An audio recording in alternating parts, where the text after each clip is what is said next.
अरे पूजा बिटिया, कब आई ससुराल से? पड़ोस में रहने वाली रेखा मामी ने दरवाजे पर कदम रखते ही सामने रसोई में अपनी भाभी की मदद करती पूजा को देखकर पूछा। इतने में पूजा की माँ बाहर आई और कहने लगी, आइए बैठिए मामी, कल ही अपने ससुराल से आई है। पूजा की माँ रेखा मामी को देखकर खुश हुई और वहीं पड़ी चटाई बिछाकर उन्हें बैठने को कहने लगी। रसोई का काम छोड़ पूजा ने भी आकर रेखा मामी के पांव छुए। मामी ने आशीर्वाद देते हुए कहा, सदा सुखी रहो बिटिया, बहुत दुबली लग रही हो। लगता है ठीक से खाना नहीं खाती और ससुराल वाले तुम्हारा ख्याल नहीं रखते। मामी की बातों को मुस्कुराकर नजरअंदाज करती पूजा फिर से अपनी भाभी की मदद करने रसोई में चली गई। लेकिन पूजा की माँ रेखा मामी को मायूस होकर अपने दिल का दर्द सुनाने लगी। ठीक कह रही हो मामी, कहने को तो भरा पूरा परिवार है, लेकिन पूजा को घर के सारे काम अकेले ही करने पड़ते हैं। मदद करने वाला वहाँ कोई नहीं है। क्यों? सास जेठानी तो होगी ना? सब है, लेकिन हाथ बटाने वाला कोई नहीं। घर का सारा काम मेरी फूल सी बच्ची के सर मढ़ा रहता है।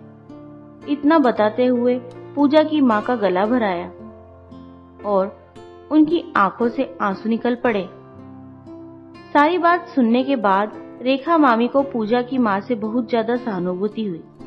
यह तो गलत बात है, तुम पूजा की सास को कुछ कहती क्यों नहीं? कहना तो चाहती हूँ मामी, लेकिन क्या? पूजा मना कर देती है और मैं भी रिश्तेदारी की बात सोचकर शांत रह जाती हूँ। पूजा क्यों मना करती है? पूजा को दिन भर घर के कामों में उलझे रहना अच्छा लगता है क्या? रेखा मामी ने हैरानी से पूछा। अब मैं क्या कहूँ मामी, आप ही कुछ समझाइए पूजा को। पूजा की माँ की सहमति पाकर मामी ने रसोई की ओर जाना चाहा, लेकिन सामने मामी के लिए चाय का कप लिए पूजा पहले से ही हाजिर थी। रेखा मामी ने पूजा के हाथ से चाय का कप ले लिया और कहा, पूजा बिटिया, ससुराल में तुझे दिन भर घर के काम में लगे रहना अच्छा लगता है क्या? देख कैसी हो गई है तू। रेखा मामी ने पूजा का हाथ पकड़कर अपने पास बिठा लिया, लेकिन पूजा ने अपनी तरफ से रेखा मामी को समझाना जरूरी समझा। अपने घर का काम तो करना ही पड़ता है ना मामी, लेकिन तेरी सास और जेठानी भी तो रहती है घर में, उन्हें भी तो कुछ करना चाहिए ना।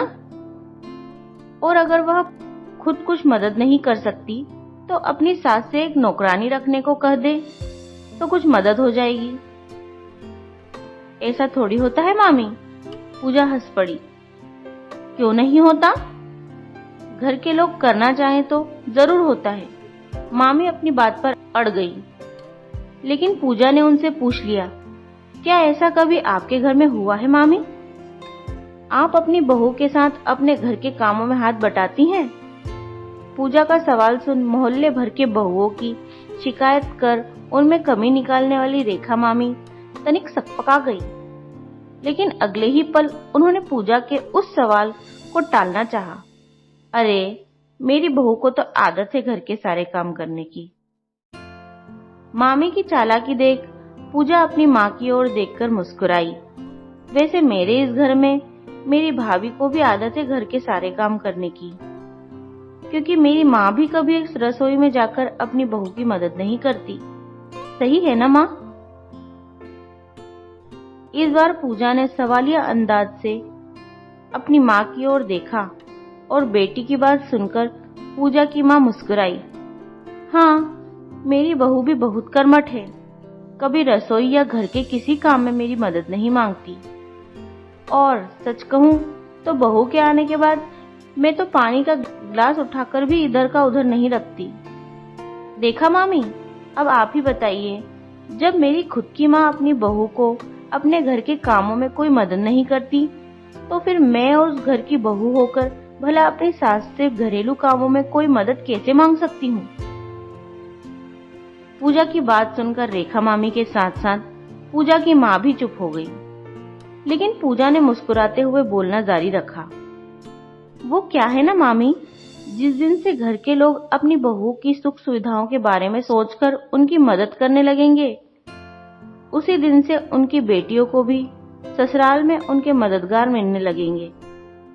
घरेलू कामों में कभी अपनी बहू की मदद न करने वाली रेखा मामी और पूजा की माँ एक दूसरे का मुंह देखती रही, कुछ न कह सकी। लेकिन सामने रसोई में मौजूद अक्सर ननद से घरेलू कामों में मदद पाने वाली पूजा की भाभी आज ननद से सहानुभूति पाकर मन ही मन गदगद हो गई। दोस्तों, अगर आपको ये कहानी पसंद आई हो तो प्लीज चैनल को लाइक, सब्सक्राइब एंड शेयर करें। आप सुन रहे हैं कुक्कू स्टोरी।